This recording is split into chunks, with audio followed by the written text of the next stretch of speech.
O RespiraCast está de volta, hoje sobre medo dos pais. Nós falamos com o Dr. Diego Serrão no episódio anterior e ficou aquele gostinho de quero mais e nós vamos então responder para vocês. Então você que está aí nos ouvindo, nos escutando, respira fundo e ouça esse terceiro episódio.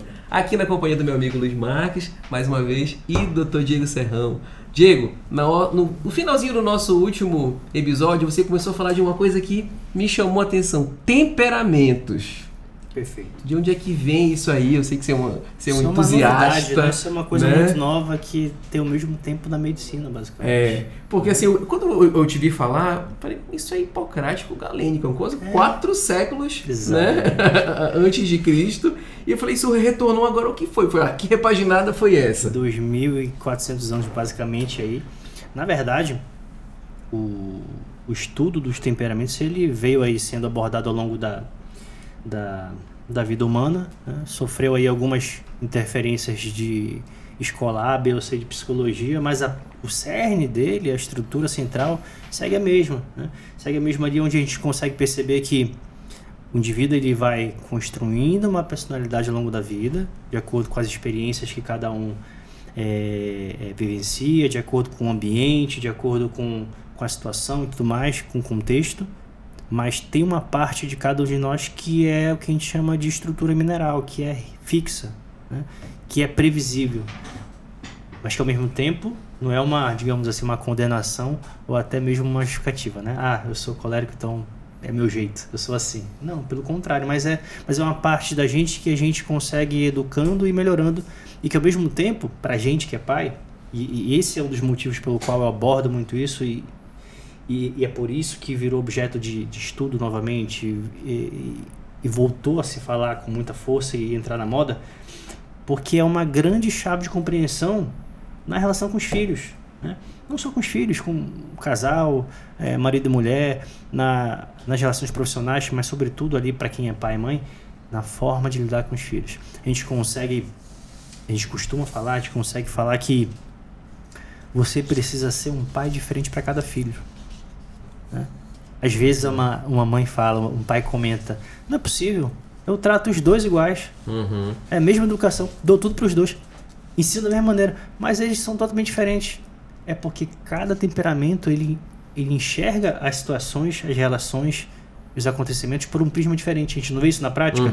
Você fala uma coisa para 3 pessoas, uma não ligou, outra achou o máximo, outra se ofendeu. Esse é o temperamento.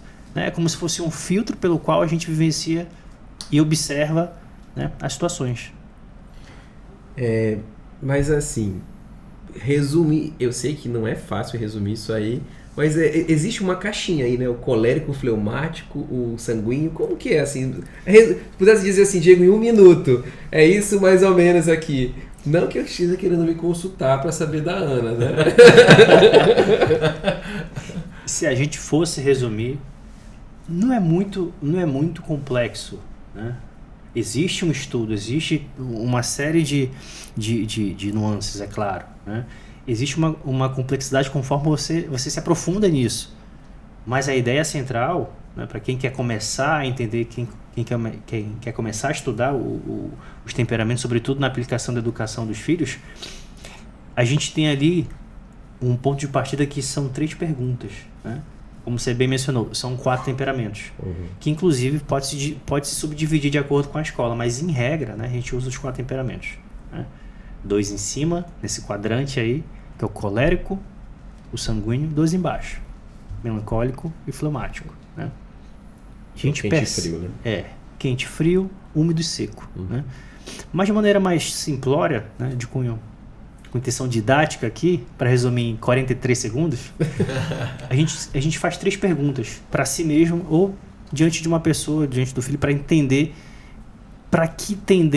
qual a tendência dessa pessoa nesse quadrante. A primeira pergunta é o tempo de reação dela nas situações mais agudas, né? Essa reação não pode ser uma reação educada e racionalizada, mas é a reação mais inata da pessoa. Por exemplo, a gente vê pessoas que no trânsito, quando são trancadas, quando são ali afrontadas, elas reagem imediato, né? E outras pessoas que não. ficam paradas, apáticas e reagem depois. Se ficam chateadas, demonstram depois. Então, o primeiro ponto que a gente consegue discernir para que lado vai essa seta nos temperamentos é a velocidade de resposta. Os temperamentos que respondem com uma velocidade mais aguda são os temperamentos coléricos e sanguíneos, né? O colérico, geralmente, ele... Eu acho que eu tô por aí. O colérico, geralmente, ele quando quer alguma coisa, quando ele se sente afrontado, quando ele tem um objetivo em mente, ele reage sempre de maneira mais aguda, né? Ele mostra o que quer e, né, por aí vai. O sanguíneo, ele reage com a mesma velocidade, né? Outro tipo de intensidade, mas também muito rápido. Se ele se ofende, se ele não gosta, ele já demonstra logo, né? São dois temperamentos que você... É até mais fácil de ler, né? O sanguíneo está sempre mostrando tudo que sente, e o colérico você vê que ele... tanto que o símbolo dele, o elemento simbólico dele é o fogo. Ele entra, ele ilumina o ambiente. Uhum. Mas se ele está desordenado, se ele sai do eixo, se ele está descontrolado, o que o fogo faz? Uhum. Pega fogo, queima tudo, né? Ele queima, ele arde, né? Ele machuca. Isso é o colérico. É aquele que, quando ordenado, você vê que ele é, quando criança, né? Ele é o que puxa a brincadeira. Uhum. Né? Ele dita as regras, todos seguem ele. Ele tem, por essência, né, de maneira inata, essa capacidade, esse desejo por liderar. Você vê que ele faz isso com naturalidade. Mas, ao mesmo tempo, quando essa energia dele, essa digamos assim, intenção dele não está muito ordenada, ele desobedece aleatoriamente. Se ele não vê uma hierarquia, uma autoridade muito clara em casa, ele está sempre agressivo. Ele usa essa energia de maneira a meio que destruir o entorno dele, né? Em algum sentido. Né? A segunda pergunta que ajuda muito, já passou um minuto, né? Mas a segunda pergunta que ajuda muito é a intensidade dessa resposta. Né? Geralmente, o colérico vai ter uma intensidade forte, né? O sanguíneo tem uma resposta rápida, mas já não tem uma intensidade tão forte. Pelo contrário, o elemento dele é o ar, né? Por que se usa em algumas escolas, em algumas formas de lidar com o temperamento, os elementos naturais? Porque é o que a gente tem de mais fixo na vida. Uhum. O fogo é fogo, a terra é terra. Pode até mudar de formato entre pedra e areia, mas é terra, sempre vai ser terra. Né? A água é água e o ar é ar. Muda-se até o componente, né? A água pode estar em formato de gelo, pode estar em, né? E a terceira pergunta que a gente se faz é: quanto tempo dura essa reação? Né? De novo, o fleumático, por exemplo, ele é pouco impactado, ele reage devagar, reage pouco, e essa reação fica por pouco tempo. Né? É uma criança que a gente costuma dizer que ela é uma criança até perigosa. Porque enquanto essas três crianças aqui demonstram sinais ali muito claros das suas reações, suas dificuldades, a criança fleumática, para ela tá tudo muito bem sempre. Tá no polo mais enérgico, né? O polo mais...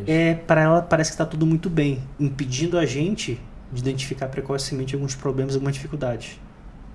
Entendeu, mais ou menos? Sim. Então, essas três perguntas, o tempo de reação, a intensidade da reação e quanto ela dura...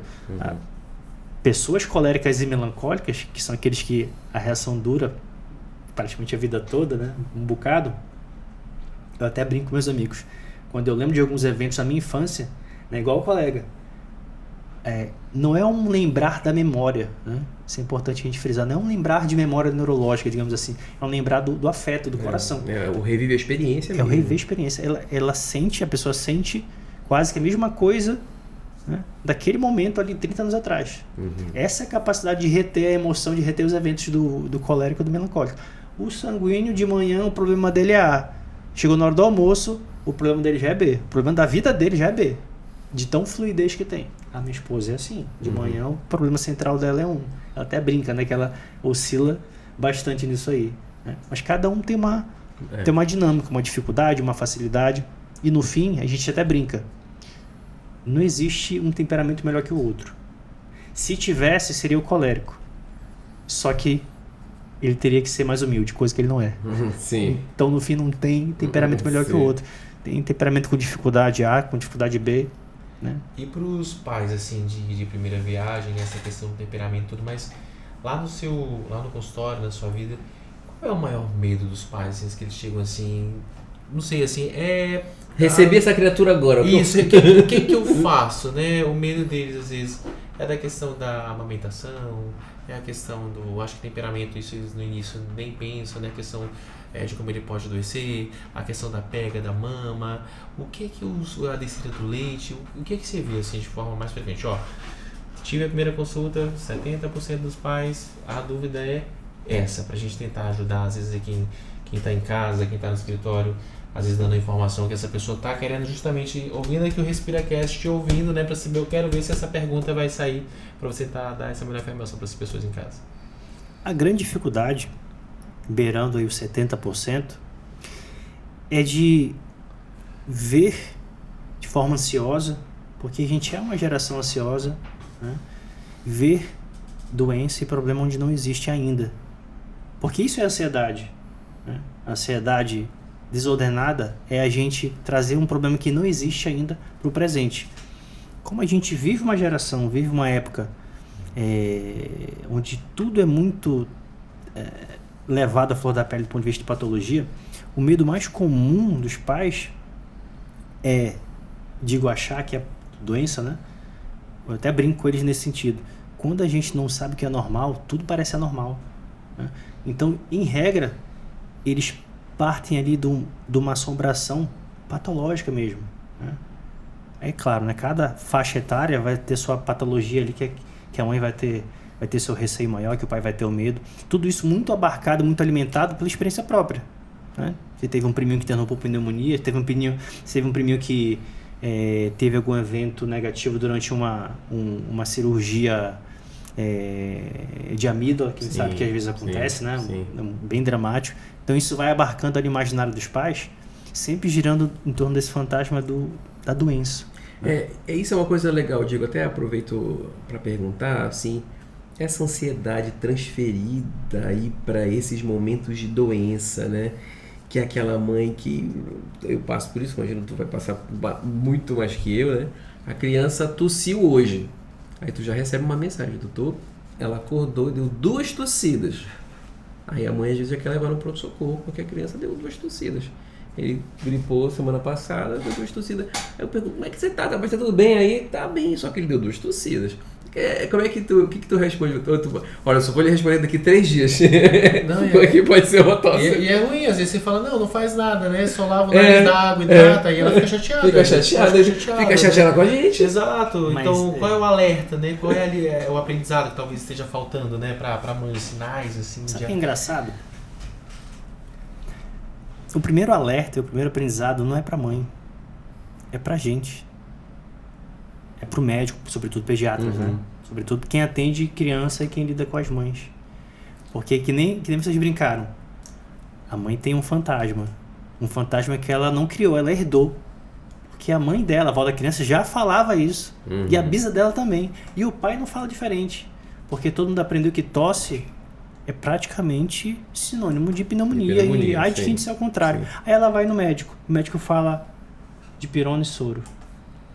Ela não, esse cara tá de sacanagem comigo. Sim. Esse cara pegou todo o meu fantasma, né?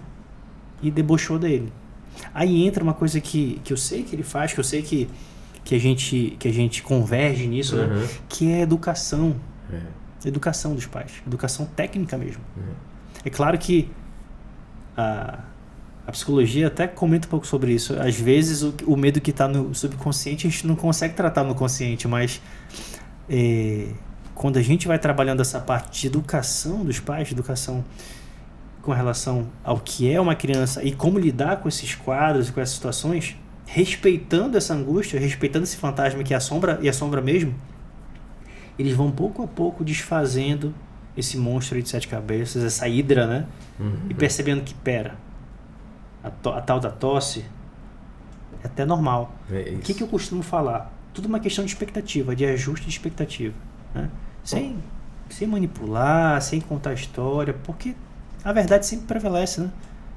Mas quando a gente ajusta a expectativa, as coisas vão acontecendo e eles vão percebendo que está se construindo uma narrativa que faz sentido. Por exemplo, quando eu me deparo com as crianças internadas com quadro de pneumonia, né?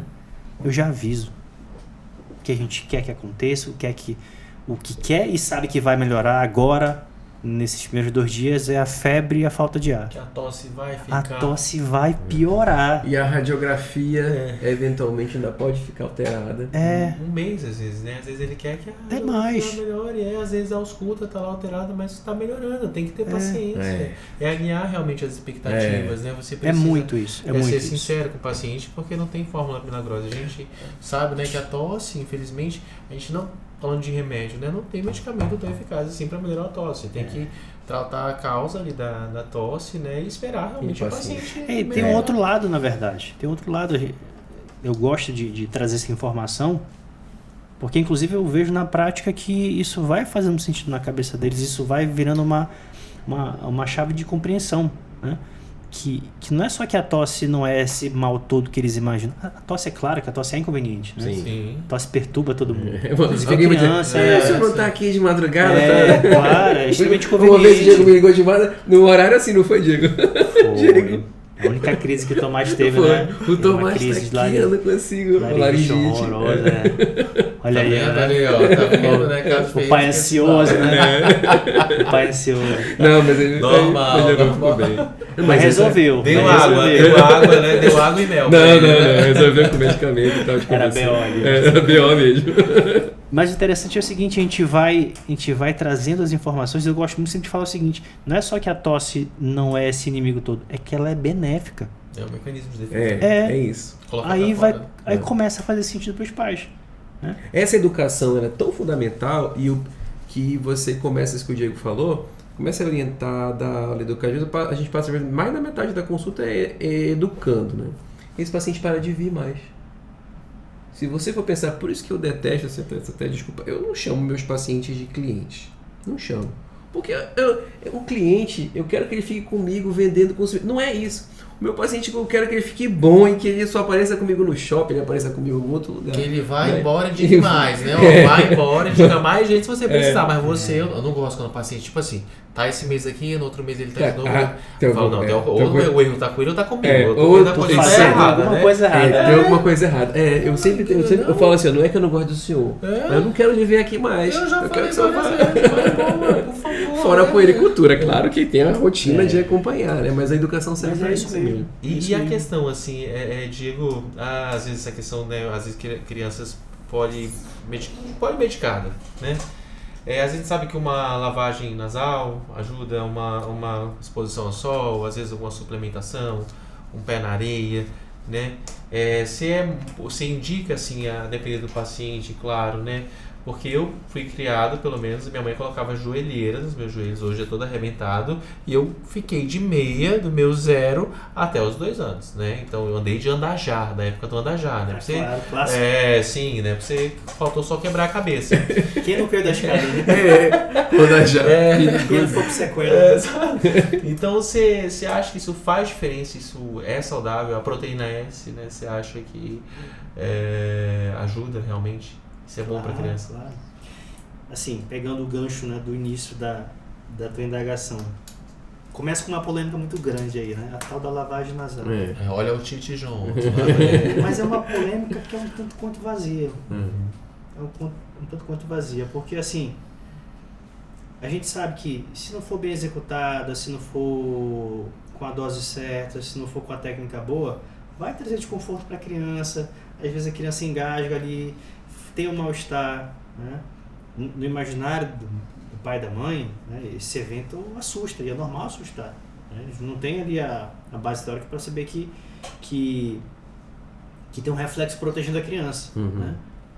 Só que hoje eu digo que é um ponto polêmico, porque na medicina mesmo a gente vê colegas divergindo, e eu tento ser mais breve nisso da seguinte maneira: escola europeia, escola americana, SBP, imagino que a escola de otorrino, todos defendem o uso proporcional do soro. 0,9%, 2%, Equilíbrio, cada um no seu. Isso. Equilíbrio. Acho que nem sempre, nem nunca, né? Inclusive nós falamos isso no nosso primeiro episódio. Sim, realmente. Vou além. Não existe contraindicação absoluta. Não existe. Então o que acontece são duas coisas, né? Por que eu estou enfatizando muito isso? Porque de fato, uma boa lavagem nasal melhora muita coisa. Melhor. E muita gente não faz ou faz errado, faz nebulização com soro. Sim, melhora a boa gotejamento nasal posterior à noite, às vezes a tosse noturna que a criança tem, às vezes é por conta não tá lavando, ou tem acúmulo de secreção. Ou então põe um mucolítico, essa coisa também assim, põe um mucolítico às 8 da noite. Mas morre de tossir, né? Vai tossir. Tossir a noite toda. Então assim, quando a gente consegue entrar num consenso, e esse consenso técnico já existe, né? De que um soro bem feito, né? Proporcional para a idade, o bebê pode fazer soro, conta-gota, né? A criança ali de 1 a 3 anos pode fazer o soro jatinho, o spray, a criança acima de 2 anos pode fazer o alto volume, tudo na sua proporção vai trazer 1000 benefícios, vai livrar a criança do gotejamento, vai ajudar na fisiologia da mucosa nasal, né? E isso vai na direção que você falou, do menos é mais, né? Às vezes a gente tocha, né? Atocha a criança de medicação sem indicação, sem que aquilo seja necessário, e muitas vezes até trazendo algum prejuízo. Isso. Uma coisa muito interessante que eu acho que você pode até corroborar o uso do antialérgico.